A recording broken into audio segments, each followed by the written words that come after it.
Film ini dimulai dengan perjalanan dua kakak beradik, Cole dan Becky, yang sedang menuju ke kota San Diego. Perjalanan mereka terlihat biasa saja. Jalanan panjang terbentang di depan, suasana tenang, seolah tak ada sesuatu yang akan mengganggu. Namun di tengah perjalanan itu, mereka memutuskan untuk berhenti sejenak di depan sebuah gereja tua yang berdiri sendirian di pinggir jalan. Becky yang saat itu sedang reneh, tiba-tiba merasakan mual yang cukup hebat dan langsung ngaborolo di pintu mobil. Beberapa saat kemudian, kondisi Becky mulai membaik, nafasnya kembali stabil, dan mereka pun bersiap untuk melanjutkan perjalanan. Akan tetapi Becky tiba-tiba mendengar suara seorang anak kecil, lemah, dan terdengar seperti meminta bantuan. Suara itu datang dari arah ladang rumput yang membentang sepanjang mata memandang. Rumputnya sangat lebat dan tinggi, hampir menutup seluruh pandangan ke dalam. Mereka pun saling berpandangan sejenak. Dan tanpa banyak pertimbangan, rasa khawatir langsung muncul. Tak mungkin mereka mengabaikan suara seorang anak yang terdengar seperti sedang dalam bahaya. Walaupun mereka berdua dilanda kegelisahan dan kekhawatiran yang ada, mereka memutuskan untuk masuk ke dalam ladang rumput itu.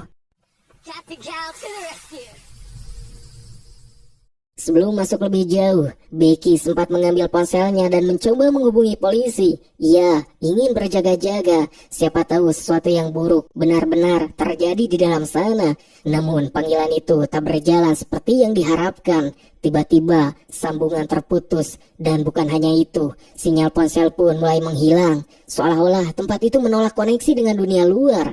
Langkah demi langkah, rumput tinggi itu mulai menutup pandangan mereka. Jalanan yang tadinya terlihat jelas perlahan menghilang, digantikan oleh lorong-lorong sempit yang tampak sama di setiap arah. Di sisi lain, Cole sudah terlebih dahulu mencoba mengikuti arah suara anak kecil tersebut. Namun, sesuatu terasa aneh. Semakin ia mendekat ke arah suara, justru suara tersebut terasa semakin jauh dan mengecil. Seolah-olah suara itu berpindah tempat, atau mungkin memang tak pernah berada di satu titik yang pasti. Merasa situasi mulai tak masuk akal, Cole akhirnya memutuskan untuk kembali ke Becky terlebih dahulu. Ia tak ingin kehilangan jejak adiknya di tempat seperti ini. Ia lalu meminta Becky untuk terus berbicara, agar ia bisa menemukan posisinya melalui suara. Namun yang terjadi justru sebaliknya. Semakin mereka berbicara, suara mereka malah terdengar semakin jauh. Padahal mereka berdua tak bergerak sama sekali, tak berjalan, tak berpindah, bahkan mereka tetap diam di tempat. Awalnya Becky sempat mengira bahwa Cole hanya mengerjainya. Untuk memastikan, mereka mencoba melakukan sesuatu yang sederhana. Mereka melompat secara bersamaan. Pada lompatan pertama, mereka masih bisa melihat satu sama lain dengan jelas. Jaraknya hanya beberapa meter. Namun, saat mereka mencoba melompat untuk kedua kalinya, sesuatu yang aneh terjadi. Jarak di antara mereka tiba-tiba menjadi jauh. Lebih jauh dari sebelumnya, tanpa alasan yang bisa dijelaskan.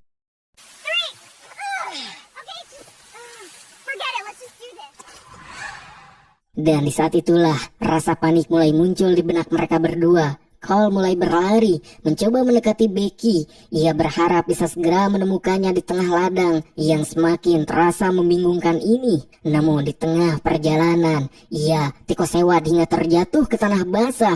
Saat ia mencoba bangkit, ia menoleh ke samping. Dan seketika itu juga, ekspresinya berubah. Di sana tergeletak bangkai seekor anjing, dan di lehernya masih terpasang kalung dengan nama yang tertulis Freddy, yang seketika membuat Cole ngagurubuk ketakutan. Mendengar teriakan Cole, Becky mencoba menenangkan Cole dari kejauhan. Ia menyuruh kakaknya untuk tetap tenang, agar mereka bisa berpikir jernih dan mencari jalan keluar bersama. Namun kenyataannya tak semudah itu. Waktu terus berjalan, matahari mulai tenggelam, langit berubah menjadi gelap, dan mereka masih terjebak di ladang itu. Mereka tak bisa menemukan jalan keluar, dan yang lebih parahnya lagi, mereka juga tak bisa menemukan satu sama lain. Saat Becky mulai kelelahan, tubuhnya pun semakin melemah karena kehamilannya. Tiba-tiba seseorang datang menghampirinya. Pria misterius itu ternyata merupakan seorang ayah bernama Samuel yang sedang mencari anaknya.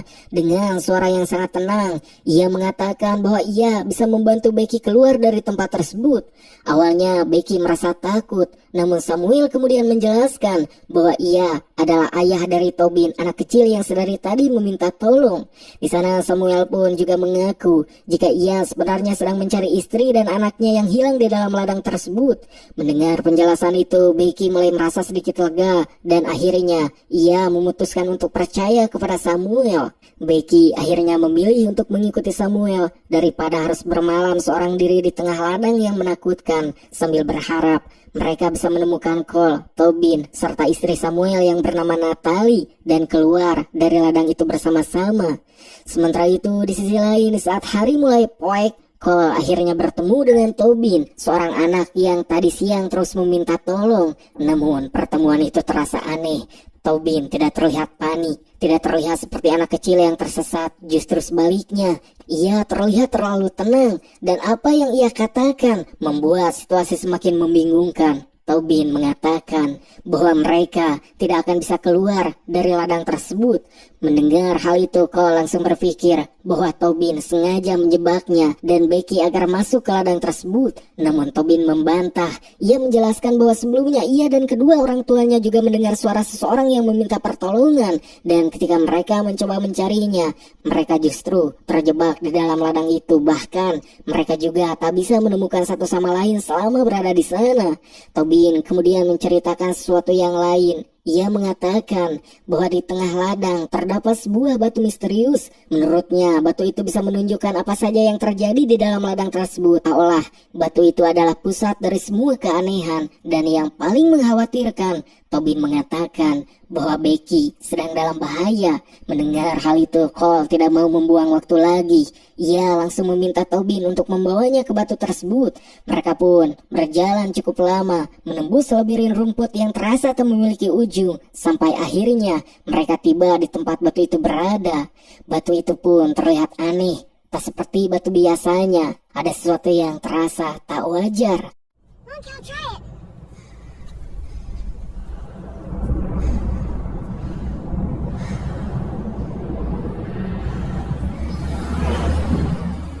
Cole yang hendak menyentuh batu tersebut kemudian berbalik begitu saja karena ia mendengar suara Becky yang berteriak ketakutan. Tanpa berpikir panjang, Cole langsung berlari ke arah suara tersebut. Ia meninggalkan Tobin dan batu itu begitu saja.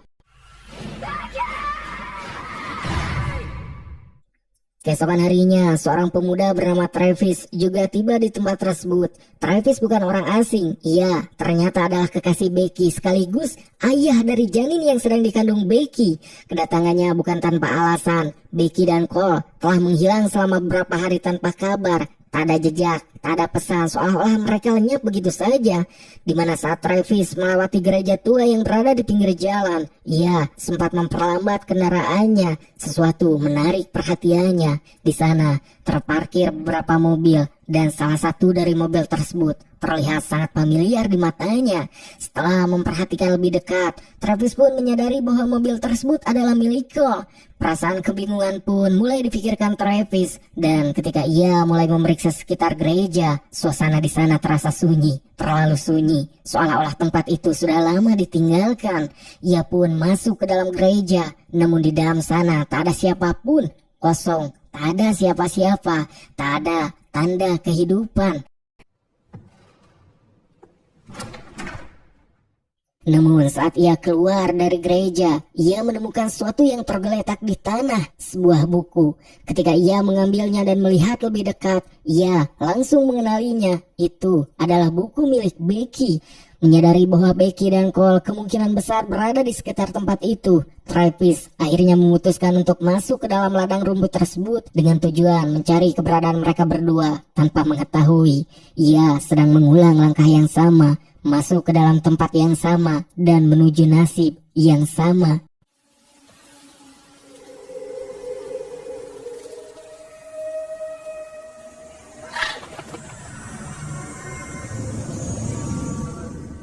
Saat malam mulai poek, Travis masih berada di dalam ladang. Ia memutuskan untuk beristirahat di sana sementara waktu, namun tanpa ia sadari seseorang sedang mengamatinya. Tiba-tiba, Tobin muncul. Anak kecil itu berdiri di hadapannya seolah-olah ia sudah menunggu sejak lama. Dengan suara yang tenang, Tobin mengatakan bahwa ia tahu di mana Becky berada. Tanpa banyak berpikir, Travis langsung mengikutinya. Mereka pun berjalan cukup jauh, menembus lorong-lorong rumput yang tampak tak berujung.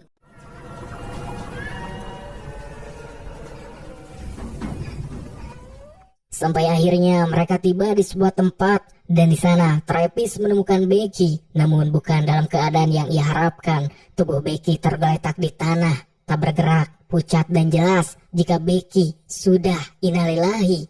Dengan suara gemetar, Travis pun mencoba bertanya kepada Tobin tentang apa yang sebenarnya terjadi. Namun saat ia menoleh, Tobin sudah tak ada di sana, menghilang tanpa jejak. Keesokan harinya, Travis kemudian mengambil kalung dari mayat Becky dan ia langsung mencoba untuk keluar dari ladang tersebut. Ia berjalan ke berbagai arah, namun tak ada satupun jalan yang membawanya keluar. Ia tak menemukan gereja, juga tak menemukan jalan raya. Yang ada hanya ladang rumput yang seolah tak pernah berakhir. Travis yang terus-terusan ngagorowok akhirnya terdengar oleh seseorang di dekat gereja. Namun anehnya, itu adalah Tobin. Tobin yang sama yang ia temui semalam.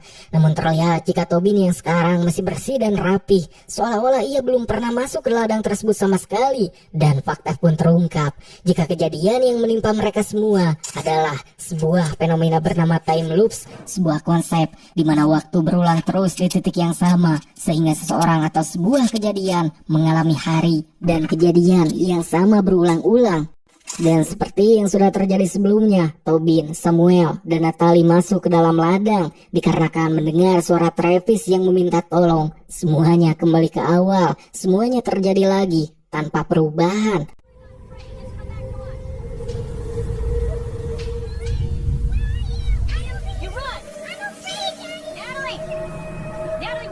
Malam kembali poek dan pada saat itulah Samuel akhirnya menemukan sesuatu yang selama ini hanya menjadi cerita. Batu misterius itu terletak di tengah ladang, diam, namun terasa memiliki kekuatan. Keesokan harinya, sesuatu yang jauh lebih aneh kembali terjadi. Sebuah fenomena time loops kembali terjadi. Terlihat jika Becky dan Cole muncul kembali. Padahal sebelumnya Travis telah melihat dengan jelas bahwa Becky sudah meninggal. Namun sekarang, ia hidup, berjalan, berbicara, seolah-olah tak pernah terjadi apapun. Dan sama seperti sebelumnya, mereka berdua pun masuk lagi ke dalam ladang dikarenakan mendengar suara meminta pertolongan. Dan ketika Travis mencoba berkomunikasi dengan Becky dan Cole, ia kembali mendengar suara Tobin, suara yang sama, suara dari awal saat Tobin baru saja kehilangan anjingnya, yaitu Freddy. Tanpa membuang waktu, Travis menyuruh Becky dan Cole untuk mengikuti suara Tobin. Di situ, Travis mulai menyadari sesuatu. Tobin bukan sekadar anak kecil yang tersesat. Tobin adalah kunci, satu-satunya penghubung yang memungkinkan mereka saling menemukan di dalam ladang ini. Akhirnya, mereka semua berhasil berkumpul di satu tempat. Sebuah momen yang seharusnya melegakan, namun justru menimbulkan kebingungan yang jauh lebih besar.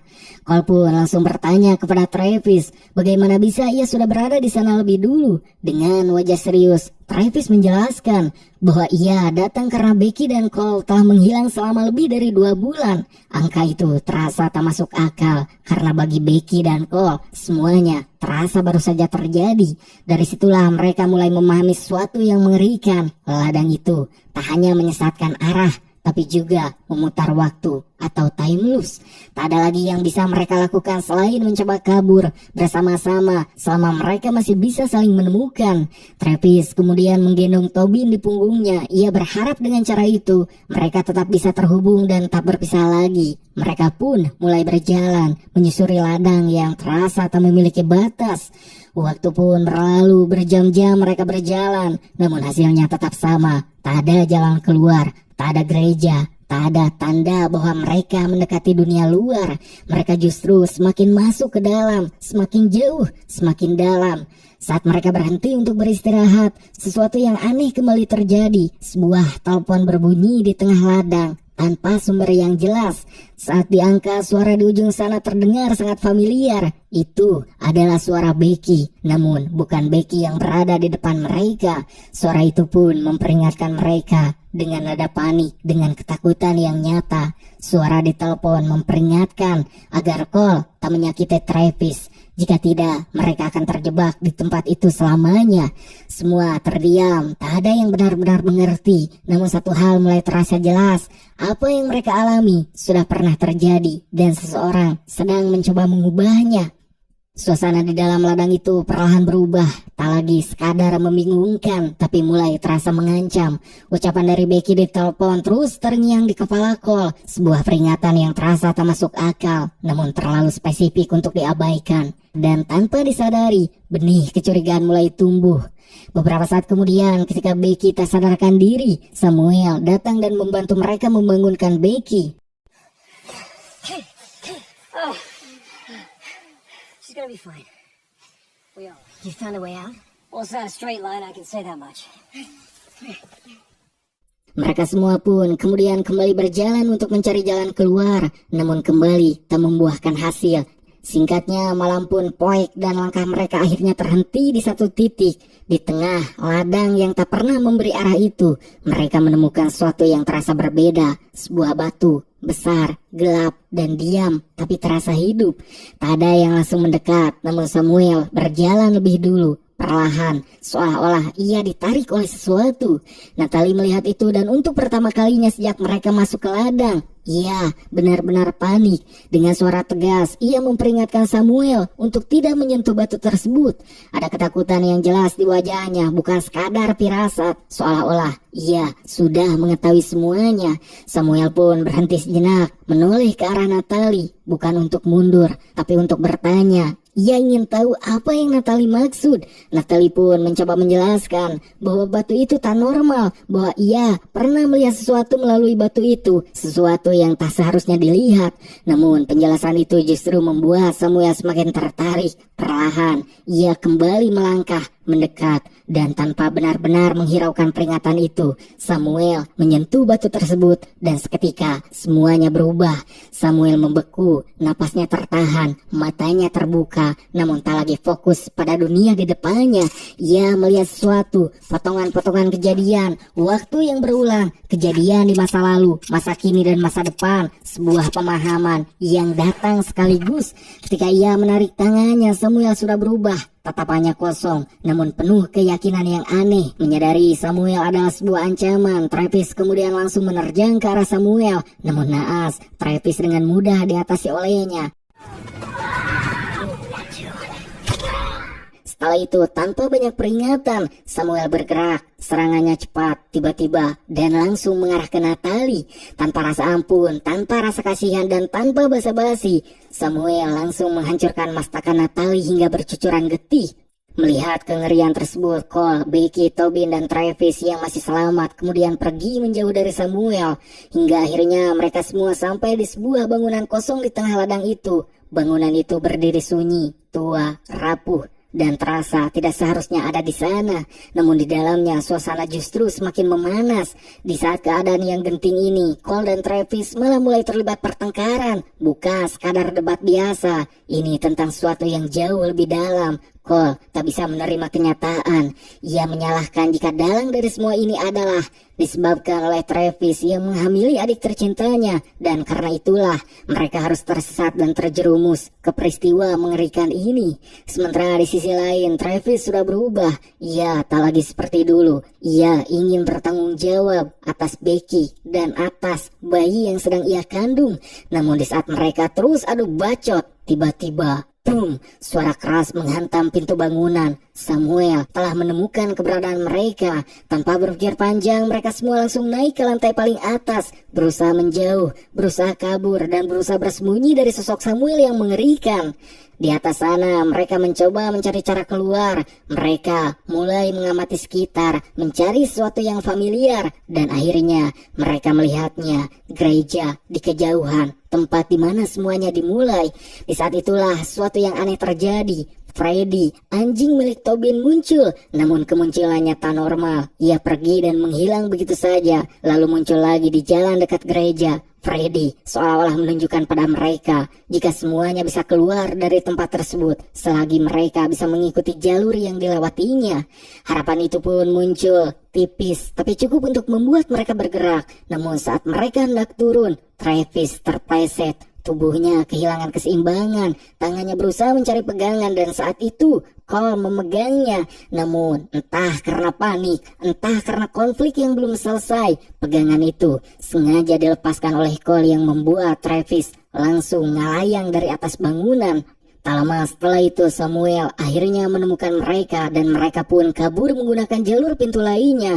Di sana terlihat Cole memaksa Becky menuju salah satu jalur di dalam ladang. Namun di tengah semua itu, Becky menyadari sesuatu. Ia mengetahui Cole telah menyakiti Travis dan di titik itu Becky membuat sebuah keputusan. Ia menyuruh Cole pergi sendirian karena ia memilih untuk menunggu Travis.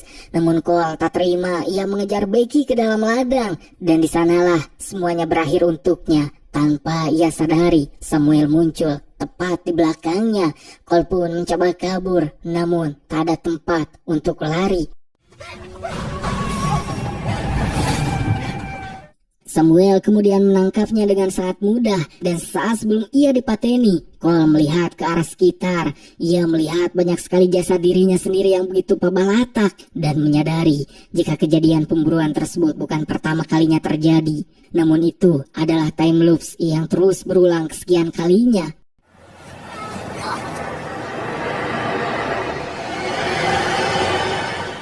Di sisi lain, Travis yang tadi terjatuh ternyata masih hidup. Dengan sisa tenaga yang ada, ia bangkit dan langsung masuk kembali ke ladang mencari sang kekasih Becky.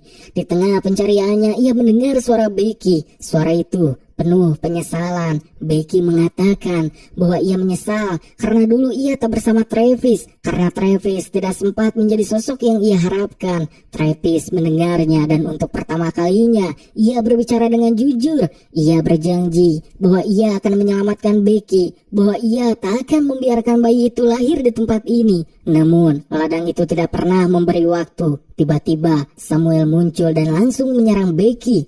Beruntung Becky menemukan sebuah gunting. Tanpa ragu ia melawan, menusuk, menyerang balik. Ia berhasil kabur. Namun pelariannya tak berlangsung lama karena sesuatu yang lain muncul. Makhluk-makhluk aneh. Tubuh mereka menyerupai manusia, namun kepalanya dipenuhi rerumputan. Mereka kemudian menarik Becky dan membawanya ke suatu tempat.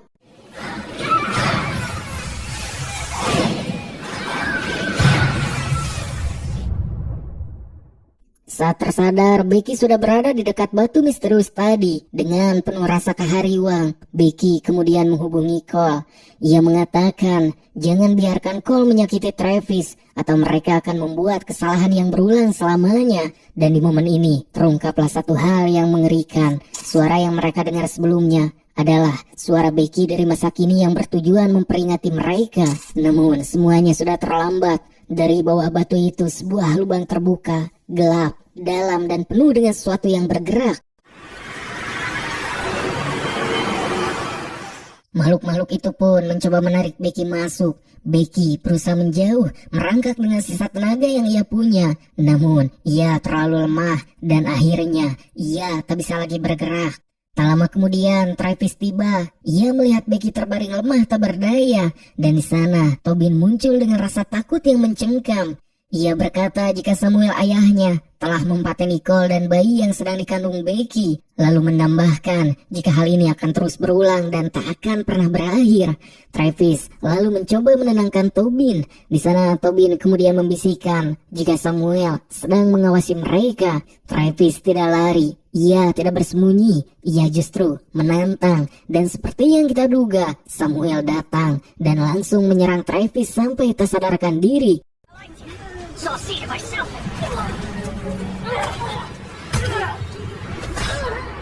Maybe next time. Setelah mengalahkan Travis, Samuel kemudian membawa Tobin menuju batu. Ia ingin Tobin menyentuhnya seperti dirinya, namun tanpa diduga, Becky kemudian menyerang dari belakang dan berhasil melukai kedua bola mata Samuel. Travis yang melihat kesempatan itu kemudian bangkit dan terus-menerus menyerang Samuel hingga innalillahi.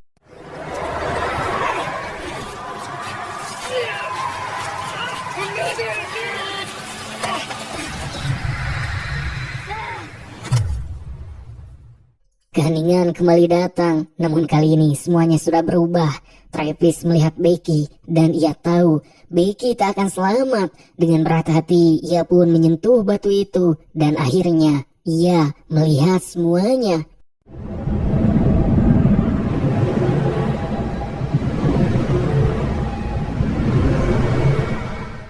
Setelah itu dengan cepat ia membawa Tobin menuju satu tempat. Namun tujuannya bukan untuk bertahan. Ia ingin Tobin keluar. Satu-satunya cara untuk menghentikan semuanya. Sebelum berpisah, Travis memberikan kalung milik Becky, sebuah tanda, sebuah bukti, dan sebuah cara untuk menghentikan Cole dan Becky yang hendak masuk dari luar sana. Travis pun kemudian mengangkat Tobin dan melemparkannya ke sebuah tempat. Dan dengan ajaibnya, Tobin langsung berpindah ke dalam gereja tua tadi.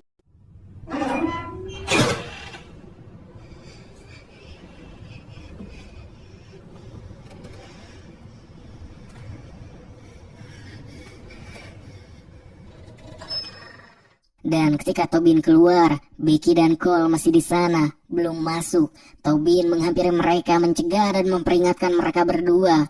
Awalnya mereka bingung dan tak percaya pada Tobin. Namun ketika Becky melihat kalung itu yang diberikan Travis tadi berada di tangan Tobin, ia mengerti sesuatu yang salah ada di kalung itu. Get back here right now. You got this from Travis. Travis? What about this?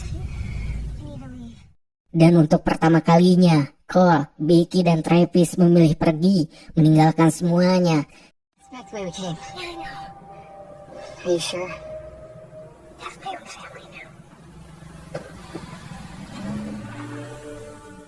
Sementara Travis, ia berniat menembus dosa-dosanya dengan cara memilih diam di sana mengorbankan dirinya agar Cole, Becky, dan Tobin bisa terbebas dari misteri time loops di ladang tersebut.